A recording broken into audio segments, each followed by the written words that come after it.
Supreme court high court में जज आप है नहीं, क्योंकि वहां कोलेजियम है और कोलेजियम में आपको कोई आदमी है नहीं, और बिना कोलेजियम के आपका कोई जज वहां जा नहीं सकता, बन नहीं सकता। तो भाई जिस आदमी को बीमारी के कारण का ना पता हो, वो आदमी बीमारी का इलाज तो नहीं कर सकता। अगर आपको कोई बीमारी है, आप डॉक्टर से दवाई लेते हैं, डॉक्टर दवाई देके कहता 5 दिन खाओ ठीक हो जाओगे, आप दवाई खाते हो ठीक नहीं होते, तो बीमारी का असल कारण जांचने के लिए डॉक्टर आपका ब्लड टेस्ट कराता है, यूरिन टेस्ट कराता है, एक्सरे कराता है, एमआरआई कराता है। क्यों कराता है? इसीलिए कराता है ताकि टेस्ट करके आपके बीमारी के कारण को जान ले, और जब बीमारी के कारण को जान लेता है तो फिर वो आपका इलाज ठीक कर देता है, फिर आप ठीक हो जाते हैं। लेकिन दिक्कत हमारे समाज की ये है कि हमारे समाज के लोग बीमारी का इलाज तो चाहते हैं, लेकिन बीमारी के कारण को नहीं जानते। और बाई चांस अगर किसी को पता भी लग जाए कि बीमारी का कारण ये फला चीज है, मान लो अगर पता लग गया बीमारी का कारण अंधविश्वास में पाखंडवाद है, तो हमारा तो पूरा पिछड़ा वर्ग अंधविश्वास पाखंडवाद में पड़ा है। आपके लोग जीने पैदा होने से लेकर मरने तक के संस्कार और मरने के बाद तक के संस्कार पे आप उस व्यक्ति पे निर्भर हो जिस व्यक्ति ने आपको हजारों साल तक गुलाम रखा, पढ़ने से, संपत्ति से, शिक्षा से वंचित रखा। तो जब तक आप उस जिस व्यक्ति के ऊपर आप जन्म से लेकर मरने के बाद तक के ऊपर निर्भर है और वो व्यक्ति आपकी गुलामी का कारण है, तो सबसे पहला कदम तो ये होना चाहिए उस व्यक्ति से आप पीछा छुड़ा लो। उसकी आपको जरूरत नहीं है, आपको जरूरत है शिक्षा की, ज्ञान की, और ज्ञान वो बाजार में ऐसे नहीं पड़ा कहीं। उसके लिए आपको अपने महापुरुषों को अध्ययन करना पड़ेगा, पढ़ना पड़ेगा। मुझे तो एक बात बड़ी खुशी वाली लगती है कि ज्योतिराव फूले जी, उन्होंने इस देश के अंदर, जिनको डॉक्टर बाबा साहेब अम्बेडकर जी ने अपना गुरु माना, जिन्होंने अपनी पत्नी को केवल पढ़ाया नहीं बल्कि इस देश में 1 जनवरी 1848 को महिलाओं का पहला स्कूल खोला, 15 मई 1848 को दलितों के लिए पहला स्कूल खोला, टोटल 18 स्कूल खोले, 700 तक समाज बनाया, और जो महिलाएं विधवा हो जाती थी उन विधवाओं को उनके रिश्तेदार प्रेग्नेंट कर देते थे और फिर उनकी हत्या भी करते थे। उनके अंदर जो पेट में बच्चे पल रहे थे तो उनकी हत्या कर देते थे, उन महिलाओं को आत्महत्या के लिए मजबूर कर देते थे। उन महिलाओं के लिए भी बाल हत्या प्रतिबंधक ग्रह बनाए।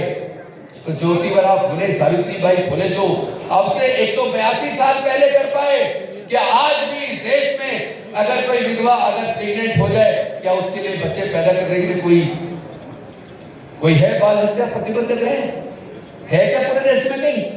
यानी जो आज नहीं हो सकता वो 182 साल पहले ज्योतिबा फुले जी ने कर दिखाया। ऐसे थे महामानव ज्योतिबा फुले। और मुझे तो इसमें भी ज्यादा खुशी है कि पहले इस देश के वंचित वर्गों के हक और अधिकार की लड़ाई को ऐतिहासिक रूप से महामानव ज्योतिबा फुले जी ने लड़ा। 1890 में एक तरफ ज्योतिबा फुले हमें छोड़ के चले गए, लेकिन 1891 में दूसरे महामानव डॉक्टर बाबा साहब अम्बेडकर आ गए। फुले जी की उस लड़ाई को जो फुले जी लड़ रहे थे, फिर उस लड़ाई को डॉक्टर बाबा साहब अम्बेडकर जी ने लड़ा। और उसके बाद तो हमारे बीच से रामस्वरूप वर्मा आए, जगदेव बाबू कुशवाहा आए, ललित सिंह यादव आए, माननीय कांसीराम साहब आए। लेकिन क्या उन सबकी मेहनत को हम और आप मिलकर खराब नहीं कर रहे, बर्बाद नहीं कर रहे? क्या हम लोगों ने अंधविश्वास पाखंडवाद से पीछा छुड़ा लिया? अगर आज भी हम अंधविश्वास पाखंडवाद में पड़े हैं तो हम कितने इस तरह के प्रोग्राम कर रहे हैं। आपके बच्चों को न्याय मिलने वाला नहीं है। न्याय के लिए तो लड़ना पड़ेगा। जो कौम अपना इतिहास नहीं जानती वो कभी इतिहास नहीं बना सकती।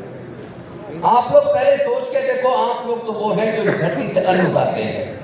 इस देश में निर्माण का काम भी आप लोग करते हैं, उत्पादन का काम भी आप लोग करते हैं। इस देश को बनाने में, इस देश की मिट्टी में हमारे आपके बुजुर्गों का खून लगा है। इस देश के अंदर जितने फ्लाईओवर, पुल, बड़ी बड़ी इमारतें, हॉस्पिटल, कॉलेज बने हैं, यहाँ तक कि मुगलों के टाइम पे जो बड़े बड़े किले खड़े हैं, उन किलों में इतने ऊंचाई तक इतने बड़े बड़े पत्थर पहुंचाने में, उन पत्थरों के नीचे दबकर हमारे आपके समाज के कितने लोग बड़े होंगे, कभी सोचा? अरे कम से कम अब तो जाग जाओ, सारी कुर्बानी हमारे महापुरुषों की बेकार मत करो। दोस्तों मैं तो देख रहा हूं जब से प्रोग्राम चल रहा है नीरसता रखी है। नीरस लोग कभी लड़ाई लड़ सकते हैं क्या? लड़ाई लड़ने के लिए आपके खून में उबाल होना चाहिए, आपके मन में आग होनी चाहिए। अगर आपके मन में आग नहीं है तो आप इस लड़ाई को नहीं लड़ सकते। गैर हो सके तो अब कोई समाज लाइए, गैर हो सके तो अब कोई समाज लाइए, इस दौरे सियासत का अंधेरा मिटाइए, इस दौरे सियासत का अंधेरा मिटाइए। गैर हो सके तो अब कोई समाज लाइए, गैर हो सके तो अब कोई समाज लाइए, इस दौरे सियासत का अंधेरा मिटाइए, इस दौरे सियासत का अंधेरा मिटाइए। जुल्मों सितम की आग लगी है यहाँ वहाँ, जुल्मों सितम की आग लगी है यहाँ वहाँ, पानी से नहीं आग से इसको बुझाइए, पानी से नहीं आग से इसको बुझाइए। अगर हो सके तो अब कोई समाज लाइए, अगर हो सके तो अब कोई समाज लाइए, इस दौरे सियासत का अंधेरा मिटाइए। अब दीजिए आकाश में नारे उछालना, अब दीजिए आकाश में नारे उछालना, ये जंग है इस जंग में कांधा लगाइए, ये जंग है इस जंग में कांधा लगाइए।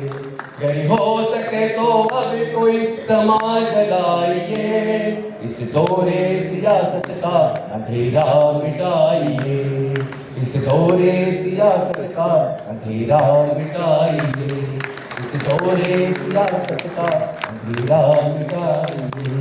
जय जय जय जय जय भीम, जय भीम, जय भीम, जय जय जय जय जय भीम, जय भीम, जय भीम, जय जय जय जय जय भीम, जय भीम, जय भीम, जय फूले जय भीम, जय फूले जय भीम, जय बिरसा जय भीम, जय भीम, जय भीम। बहुत बहुत धन्यवाद, शुक्रिया। जय भीम, जय भारत, जय श्री राम, जय फूले।